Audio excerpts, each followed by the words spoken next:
Dr. Newton Tafuri, urologista, está aqui comigo, ele que preside a Sociedade Brasileira de Urologia em Mato Grosso. E no dia 14 de março foi celebrado aí o Dia Mundial de Conscientização da Incontinência Urinária, que é um problema que afeta muita gente, doutor, mais do que a gente imagina. Como é que é esse problema médico aí? Sim, se podemos dizer assim. Bom é uma dia. doença? É uma doença, né? É muito importante a gente estar tendo essa oportunidade de discutir esse assunto, né? Nós estamos no mês da incontinência urinária. Dia 14 foi celebrado o Dia Mundial, né, da Conscientização da Continência Urinária, e a gente está nessa semana trabalhando a divulgação desse assunto, né? Nesses tempos de pandemia, né, que a gente só se fala em doença de Covid e etc., as outras doenças estão ficando assim um pouco de lado, mas as doenças não param, né? Não tem como combinar com o corpo, né? Espera aí que agora só vamos tratar de Covid, não tem como, Sim. né? Então, a gente já tem dados aí de estudos que nesse último ano, né, houve uma queda em torno de 60% nos tratamentos de incontinência urinária, tá? E outras doenças mais relevantes, né? Porque incontinência urinária você pode falar, mas isso não mata, tudo bem. Diagnóstico de câncer na área de urologia, câncer de próstata, câncer de rim, de bexiga, houve uma queda também em torno de 30% a 40%. E essa queda se deve a quê? Eu acho que muito vai do medo, né? As pessoas, né, com a questão da pandemia, muitas pessoas estão protelando, né, estão tentando adiar o que é possível adiar. As pessoas têm medo de ir aos hospitais, de ir aos consultórios. Muitos pacientes idosos, que eu atendo, assim, a gente vê que muitas pessoas estão se isolando em zona rural, em fazendas, em chácaras, sítios. Existe realmente um pânico, um medo, né? Que a gente tem que considerar que tenha uma certa razão, porque realmente a pandemia agora, nesse momento, desenfreou, né? Então a gente tem que realmente estar preocupado enquanto não conseguir vacinar um número grande de pessoas. Quer dizer, as pessoas deixaram de ir ao médico. Exatamente. Não é que a doença parou, as pessoas deixaram de ir ao médico, tá? Isso, obviamente, vai ter um custo, né? Um Sim. custo na saúde pública, né? Como eu disse, né, doenças como de câncer, né, que são doenças malignas, que a evolução não freia, ela não para enquanto não se fizer um tratamento. Então, as pessoas que não foram diagnosticadas nesse momento, daqui a pouco elas vão ser diagnosticadas num estágio mais avançado, que talvez já tenha até perdido o timing ideal do tratamento, da cura, da possibilidade de cura. Ela pode evoluir para outras doenças? A incontinência urinária? Não. Sim. Ela não pode evoluir, ela pode evoluir em grau, né? De uma incontinência leve, quando a pessoa tem pequenas perdas, para uma incontinência mais grave, né? Deixando bem claro que a incontinência ela não vai causar morte, ela causa transtorno, né? Ela causa um constrangimento da pessoa se retrair, né, no seu convívio, evitar o convívio social, né? É um fator que leva à depressão, né? Isso não tem dúvida. Então, ela tem a sua importância, né? Tem dentro da clínica, apesar de não ser uma patologia mortal. O urologista é o especialista nesse tema. O urologista é o especialista, né? A incontinência urinária, deixar claro que ela atinge tanto homens quanto mulheres, né? E a frequência dela é maior nas mulheres. Os estudos mostram que acima de 40 anos, né, com o avançando da idade, até 45% das mulheres podem ter algum grau de incontinência, e para os homens gira em torno de 15%. Abaixo de 40 anos é mais raro, mas ainda existem casos também. Então, pacientes jovens, às vezes muito jovens, já com problema de incontinência. Quantos tipos de incontinência urinária nós temos? Principalmente dois grupos a gente separa, dois grandes grupos, né? A incontinência urinária de esforço, que é aquela que a pessoa tem perdas, como o próprio nome diz, em momentos de esforço, ou seja, uma tosse, um espirro, pegar um peso, levantar rápido, dar uma gargalhada. Então essas perdas variam, como eu disse, de grau leve a grau severo, né? É o que é chamado aí popularmente de bexiga baixa, né? As mulheres falam, estou com a bexiga baixa. Então, assim, essa condição ela é mais comum nas mulheres, né? Está muito relacionado com o número de partos, de gravidez, está relacionado com a idade, com as alterações hormonais que a mulher vai sofrendo ao longo da vida, porque isso gera uma flacidez da musculatura pélvica, né? Pode estar relacionado com doenças como diabetes, sobrepeso, né? Cirurgias pélvicas, aí passam a entrar... Isso na mulher? Isso nas mulheres, né? Principalmente. E os homens entram nessa estatística principalmente por conta de cirurgias, as cirurgias de próstata, né? Já no homem mais idoso, que faz a retirada da próstata nos casos de câncer, ele também aí associado a outras condições, ele vai ter também possibilidade de ter essa incontinência. Tem algum fator de risco, algum comportamento que a pessoa pode desenvolver incontinência urinária porque faz isso? Fator disso, assim, nada genético, né? Mas assim, dentro das causas que eu citei, por exemplo, a mulher que teve muitas gravidezes, né? Partos normais, né? Diabética, um paciente com sobrepeso, alterações neurológicas, né? Tipo um AVC prévio, né? Alterações, problemas de trauma raquimedular, lesões de medula, né? São fatores que podem levar à incontinência. Consumo de algum produto, alguma... Não, isso não tem. Bebida alcoólica, fumantes... Não, esses fatores não. Não tem, assim, relacionado, por exemplo, à obesidade, né? Coisas que podem levar à obesidade aumentam o risco de incontinência urinária, doutor, indiretamente. E os tipos de tratamento? Qual que é o tratamento para incontinência urinária? Melão de São Caetano? Não. Assim, o tratamento vai variar. Antes só de entrar no tratamento, só falar sobre o outro tipo, né? O outro subgrupo importante de incontinência urinária, porque isso aí é determinante no tratamento. Então, nós falamos da incontinência urinária de esforço e existe a incontinência urinária da bexiga hiperativa, né? Palavras assim mais simples para dizer o que é a bexiga hiperativa. É a bexiga que está tendo uma condução autônoma, ou seja, ela não está obedecendo ao comando cerebral para contrair e eliminar a urina, né? A bexiga ela é o órgão, ela tem a capacidade de armazenar a urina e a pessoa vai urinar naquele momento que for mais conveniente para ela. A bexiga hiperativa ela tem uma certa autonomia, então ela tem contrações, tem estímulos nervosos que fazem com que ela se contraia involuntariamente e a pessoa vai ter perdas. Ou quando não chega a ter perdas, tem a sensação de urgência, aquela iminência que vai urinar. É a urgente incontinência, aquela que se a pessoa não correr para ir no banheiro, a urina vai escorrer e escorre mesmo, né? Essa está mais relacionada com as doenças neurológicas e também com a idade. Então, o tratamento da incontinência urinária de esforço, ela seria, nos casos mais leves, tem a fisioterapia, né? A fisioterapia pélvica especializada, que vai ajudar a pessoa a ter um reforço da musculatura pélvica, e isso aí auxilia no controle das perdas, né? Às vezes resolve-se com fisioterapia, dependendo da faixa etária e do grau de incontinência. Para aquelas que não resolveram, aí você tem as cirurgias, né? Na incontinência urinária de esforço. A cirurgia principal é uma cirurgia chamada sling, na qual é colocada uma tela, um reforço, digamos assim, na parede vaginal abaixo da uretra, e essa tela ela dá a sustentação para que quando houver um movimento de esforço, uma tosse, um espirro, não haja uma movimentação excessiva da bexiga e da uretra, que é o que acaba em última instância causando as perdas, tá? E para aqueles casos de incontinência de hiperatividade, você controla na maioria dos casos com medicamentos. São medicamentos usados para inibir essas contrações involuntárias. No tipo 1 não tem medicamento? No tipo 1 não tem. Quer dizer, não tem lá um comprimido que a pessoa vai tomar. Para incontinência urinária de esforço não tem medicação. E o diagnóstico? O diagnóstico ele é feito na maioria das vezes clinicamente, né? Na consulta, né? Do paciente ou da paciente, o médico vai fazer as perguntas e identificar quando que perde, como é que ela perde, qual que é a quantidade. A pessoa vai relatar como é que é o diário miccional, quantas vezes ela vai ao banheiro, quantas vezes tem sensação. E com isso aí, só com a consulta, o médico já tem uma ideia assim, bastante apropriada do diagnóstico, tá? E é óbvio que podem existir incontinências mistas também, né? Que tem um grau de incontinência por esforço, um grau de hiperatividade.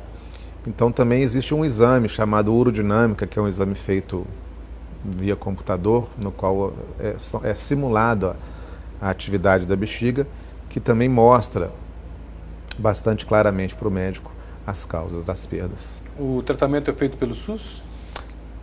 Sim, o SUS ele tem, né, tanto a parte clínica quanto cirúrgica para a incontinência urinária, tem acesso pelo SUS. Digamos assim, do primeiro episódio de incontinência urinária, a pessoa fez xixi na calça lá pela primeira vez e ela vai no médico. Quanto tempo ela demora para ter resultados, para cessar isso?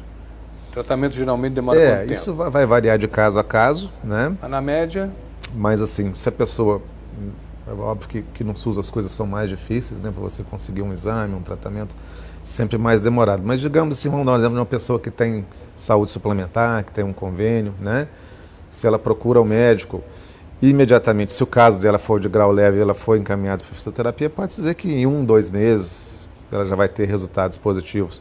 Se for o tratamento medicamentoso de uma bexiga hiperativa, é questão de dias, ela já vai ter resultado, que o medicamento eles têm uma ação rápida. Quer dizer, então não é tão demorado assim. Não. Tratamento de quê? Isso na medicina é considerado curto, médio ou longo prazo? Então, aí o tratamento, por exemplo, de uma bexiga hiperativa, ele vai ser é um tratamento de longo prazo, ele é um tratamento para a vida, né? Ele não vai ter cura, digamos assim, tem tratamento, mas não tem cura. Você vai ter que tomar aquele medicamento como se fosse um medicamento de controle de hipertensão, por exemplo. Você vai fazer um tratamento contínuo. Já a incontinência de esforço, se você faz a cirurgia, um sling, por exemplo, e que você consiga corrigir a incontinência, acabou. Não tem mais o que fazer, está resolvido. Está resolvido. Né? E a partir de que idade que a pessoa deve se preocupar? Então, não existe... Tem prevenção? Prevenção, né? Prevenção existe, assim, se a pessoa tiver um hábito de vida saudável, né? Tentar uma alimentação saudável, atividade física, evitar o sobrepeso, né? Para as mulheres, sempre que vão engravidar, está sempre com acompanhamento pré-natal com seu ginecologista, procurar fazer o parto adequado, né? Isso é uma forma de prevenção. E para os outros tipos, infelizmente, não vai haver a prevenção em si. O senhor falou um dado assim que me assustou até agora há pouco, falando sobre o número de pessoas que deixaram de procurar atendimento em relação ao câncer de próstata. A gente sabe que é um dos cânceres que mais mata homens é lógico, homens porque, né? Uhum. Sim, sim. No Brasil, né? Ou é no mundo? É no mundo. No mundo, né? É, no mundo. Isso é preocupante, né, doutor? É muito preocupante, né? O câncer de próstata, né, sabidamente, é o câncer mais comum nos homens, né? E ele é um câncer totalmente curável, tratável, né? Quando diagnosticado em fases precoces, né? Porque não existe prevenção do câncer de próstata. O que existe é o diagnóstico precoce. É em cima disso que a gente trabalha e faz campanhas, né? Diagnosticar precocemente, para tratar precocemente e curar a doença, que aí você pode atingir até 90% de cura. Como eu disse antes, sim, esse protelamento de diagnóstico, ele vai ter um preço. Daqui 3, 4, 5 anos, vai aumentar para nós, né? Não só na área de urologia, mas também nas outras especialidades, né? O número de diagnósticos de doenças, né? Já em estágios mais avançados. Isso ninguém tem dúvida. Isso é inevitável. Dentro da situação atual, acaba sendo inevitável. Porque o câncer de próstata, ele também provoca uma alteração na questão da urina da pessoa, né? Parece que passa a urinar mais. Isso, sim, são sintomas relacionados às doenças da próstata, não câncer específico, mas ao crescimento da próstata, que vem com a idade, né? Nos homens aí a partir dos 50 anos. Então, ir mais vezes ao banheiro é um dos sintomas, ter uma certa dificuldade para urinar, sentir que o jato urinário está ficando mais enfraquecido, né? Já são sintomas iniciais. A pessoa com um histórico na família deve se preocupar mais? Sem dúvida. O câncer de próstata ele tem o fator genético muito importante, né? Então, aqueles que têm pais, irmãos, tios, os parentes de primeiro grau, né, que a gente fala, com doença, deve se preocupar. Inclusive, a faixa etária de recomendação para iniciar os exames, né, que a gente recomenda para iniciar os exames preventivos, ela é mais baixa, né? 45 anos para aqueles que tenham o fator de risco e 50 anos para os outros homens, né? Para os homens em geral. Mas na nossa sociedade machista, há um medo danado do tal do exame da próstata, né? O senhor ainda vê essa resistência na sociedade? Sim, a gente sofre-se muito com isso ainda, né? Essa cultura machista. O que fazer é o que a gente faz, que são as campanhas, né? Que a gente tem, por exemplo, o mês de novembro, que é o Novembro Azul, que é dedicado à próstata, né? Existem as campanhas, como nós estamos fazendo aqui, fazer entrevista na mídia, divulgar campanhas de publicidade, para tentar atrair os homens, né? Levar os homens a terem uma certa frequência, né, no consultório do urologista, como as mulheres já buscam ter, né? O homem tem uma certa dificuldade para isso aí. É isso que a gente tem que fazer, é o que já está sendo Parece que feito. não foi criado para isso, né? O homem não chora, né? O homem não chora, o homem é o super-homem, né? Está aí só Super-homem. para trabalhar, ele não pode adoecer.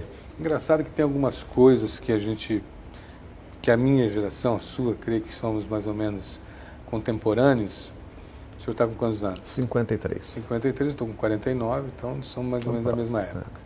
Mas na nossa época, então podemos falar assim, havia esse negócio de homem não chora, né? Homem não chora, homem que é homem não chora, homem... Então, mas os pais estão passando isso para as novas gerações, né? A gente ainda vê, esses dias no meu condomínio eu vi lá um jovem, um cara novo, deve ter 30 anos, com um filhinho andando, o menininho caiu lá no condomínio e não chora, rapaz! Então esse ato, né? Não chora. E homem chora, homem tem emoção, e homem morre de câncer de próstata. Nossa, essa cultura machista, ela está enraizada, é uma questão social mesmo, né? E vem passando de gerações para gerações, é óbvio que tem suas mudanças, né? Mas, infelizmente, ela tem reflexos na saúde nessa questão, porque o homem tem mais dificuldade para procurar auxílio médico, e isso aí, eu estou falando, não é só para urologia, não.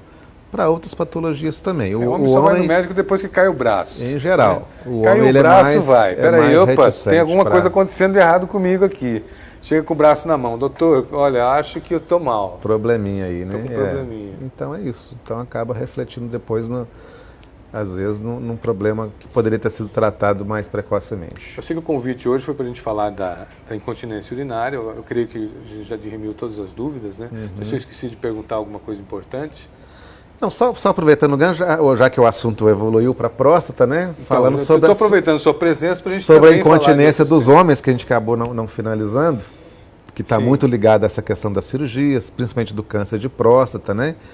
Então, para o homem, o tratamento é diferente. Ele também tem tratamento cirúrgico por essa incontinência, que aí já é uma incontinência também de esforço, mas muitas vezes a urina fica uma incontinência total, fica escorrendo direto ali, ele perde realmente a capacidade de reter a urina, né? Então também existe uma cirurgia para tratar esse problema nos homens, né? Que é o esfíncter artificial, né? O esfíncter que a gente fala é o músculo que faz a contração ali na saída da bexiga e que controla a saída da urina, certo? Quando ele perde essa capacidade, seja por uma cirurgia ou talvez um trauma, você vai fazer uma cirurgia e instalar um esfíncter artificial, que ele tem um controle hidráulico por uma bombinha, né, que o homem aciona e desaciona, e ele consegue, através disso, recuperar o controle também do ato miccional. Ter uma vida social. Volta a ter uma vida social normal. Fora isso, caos total, né? É aquela história, a pessoa acaba se retraindo, né, se confinando na própria residência. E aí vem a depressão, né? A gente pode até extrapolar um pouco, aumenta o índice de suicídio, etc., porque realmente é um fator constrangedor para a pessoa, né? Sociedade Brasileira de Urologia está bem, está trabalhando, como é que está? Todo urologista hoje está associado? Existe uma... Não todos, né? Tá? Mas assim, acho que a maioria, né? A sociedade está trabalhando fortemente. Com essa questão da pandemia foi instituído o ensino à distância, né? Então praticamente todo dia você tem eventos de webinars, né, de vários assuntos, de todos os locais do Brasil falando, né, através da sociedade. Então, assim, eu acho que, pelo contrário, nós estamos tendo até mais acesso ao conhecimento, aquele conhecimento que você, às vezes, tinha acesso 1, 2, 3 vezes ao ano nos congressos presenciais, agora você está tendo praticamente todo dia. Então, assim, a sociedade está de parabéns, acho que todos os urologistas estão sendo atendidos. Isso acaba refletindo para a população como uma melhoria de atendimento. Dr. Newton Tafuri, muito obrigado pela sua presença, pelo papo, pela conversa hoje aqui sobre esse tema que é tão importante, né? De repente tem gente aí depressiva, tem gente com problema, pensando que não há solução e há. Eu que agradeço a oportunidade, acho que a mensagem que fica é essa, para todos os casos existe tratamento, né? Basta a pessoa ter o diagnóstico correto, estar com um profissional correto, né? Procurar o seu urologista de confiança, que certamente vai conseguir solucionar o problema. Muito obrigado e bom dia para o senhor. Eu que agradeço. Até a próxima. Até a próxima. Até a próxima.